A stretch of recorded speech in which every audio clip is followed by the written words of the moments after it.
The state spent a portion of today going over APD's protocols for after an officer-involved shooting. We learned that Taylor did not sit down for an interview with police, but had his counsel give them a written statement instead. One former detective says that deviates from standard protocol. What the standard operating procedure is for an interview to be conducted with the subject officer in the investigation of an officer-involved shooting.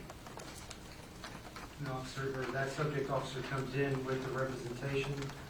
That officer and his attorneys are allowed to see in private, no recording.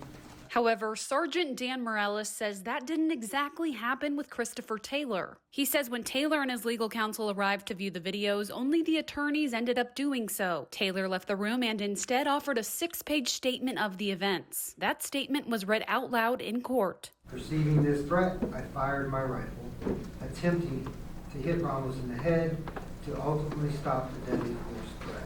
Mireles says that is a deviation, but within their legal rights and approved by the chain of command. But it isn't the only deviation the state honed in on. The state peppered Mireles with questions on whether a civilian would be allowed to ride with a friend to the police station, to have their attorneys view interview footage, or turn off in-car cameras, which they say all happened for Taylor. When you have a civilian who has shot somebody 3 times with an AR-15, first off, it would not be uncommon to place that civilian while they're being detained in a patrol car, right? That would be legal. Right.